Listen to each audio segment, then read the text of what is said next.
नमस्कार दोस्तों, आज मैं सुनाने जा रही हूँ आपको एक नई कहानी। सूरज और प्रिया की मजबूत दोस्ती की कहानी।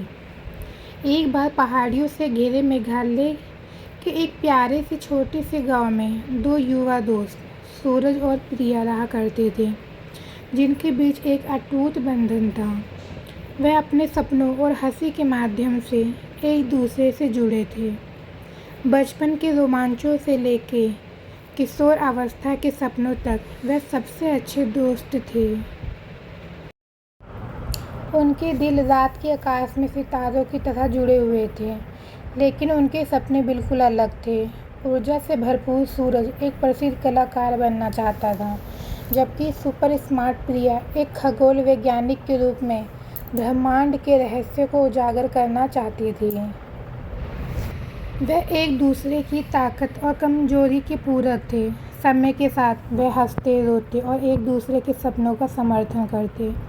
लेकिन जैसे जैसे वह बड़े हुए, उनके बड़े सपनों ने उन्हें एक प्रकार के संदेह में डाल दिया। संदेह धीरे धीरे घर कर गया, उनके इस मजबूत बंधन के चारों ओर लिपट गया। सूरज को आश्चर्य हुआ कि क्या कलाकार बनना संभव है, और दूसरी ओर प्रिया भी विज्ञान की जटिलताओं में उलझती चली गई। एक शाम उनके पसंदीदा ओक के पेड़ के नीचे यह संदेह अपने चरम पर पहुंच गया। उनकी हंसी, जो पहले इतनी आकर्षक थी, अब मानो खोखली लगती थी। जो सपने हवा में भरे हुए रहते थे, वह भी अब अनिश्चितताओं के विचार से भारी हो गए थे। वह शब्द जो वे स्वतंत्र रूप से साझा करते थे, अब उन पर भी एक खामोशी सी छा गई, और उनके करीबी दिल वास्तव में बहुत दूर महसूस करते थे। जैसे जैसे मौसम बदला, उनकी दोस्ती भूले हुए फूल की तरह मुरझा गई। छोटी छोटी लड़ाइयाँ बड़ी बहस में बदल गई, और क्रोध भी अपनी जगह बना रहा था। और आखिर में उन्होंने अलग अलग रास्ते पर जाने का फैसला किया, यह सोचकर कि उनके रास्ते अलग अलग होने चाहिए। साल बीतते गए और उनकी हंसी धुंधली यादों में बदल गई। सूरज के कैनवास खाली थे, उसका जुनून अनकहे दुख के नीचे दब गया था। अपनी सफलता के बावजूद प्रिया को एक खाली जगह महसूस हुई, जिसे विज्ञान नहीं भर सका।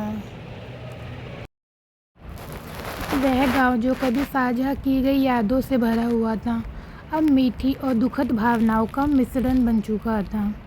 लेकिन नियति ने इन दोनों के लिए कुछ और ही सोच रखा था। घटनाओं की एक श्रृंखला ने इन दो दोस्तों को वापस एक साथ लाने का मानो फैसला कर लिया। वर्षों से खोया हुआ एक पत्र सूरज तक पहुंचा, जिसके मुताबिक सूरज को अपने काम से संबंधित एक आर्ट शो में आमंत्रित किया गया था, जो कि नैनीताल में होना था।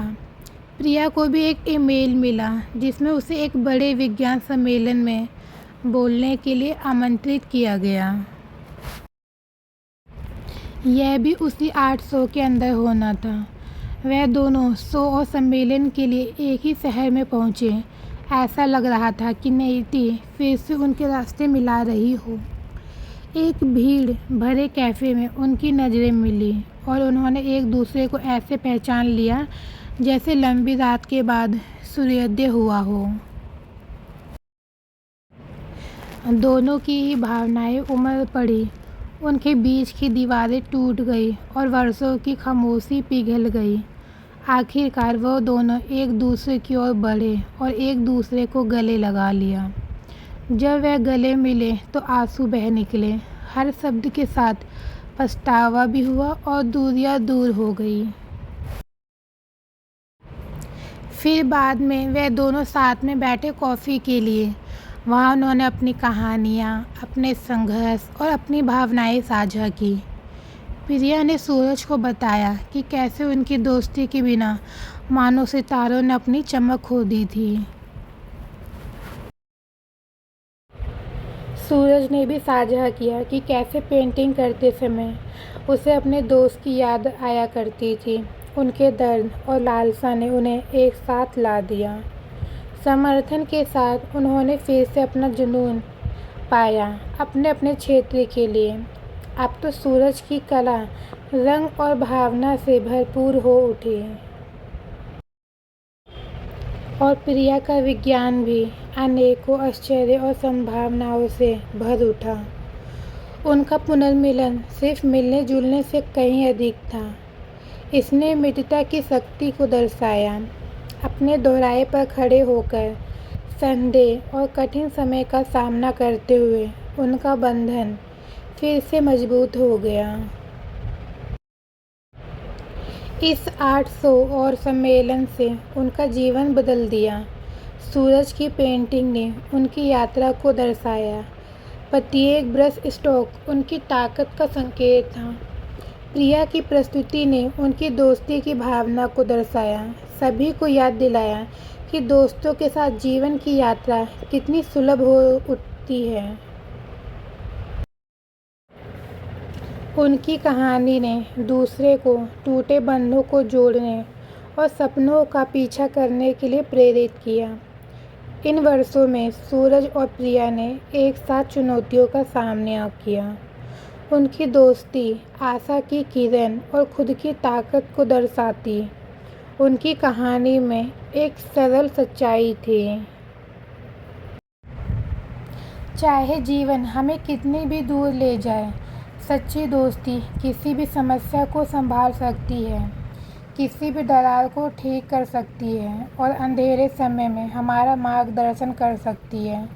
अंत में सूरज और प्रिया ने अलग अलग लोगों के रूप में नहीं, बल्कि एक मजबूत दोस्ती के रूप में अपने रास्ते अपनाए, जो हमेशा के लिए एक हो गए। तो दोस्तों, मेरी आज की ये कहानी यहीं पर ख़त्म होती है। आपको मेरी ये कहानी कैसी लगी कमेंट करके ज़रूर बताएं। अगर आप मेरे चैनल पे नए हैं तो मेरे चैनल को लाइक करें, सब्सक्राइब करें। आगे मैं आपको ऐसी और कहानियाँ सुनाती रहूँगी। धन्यवाद।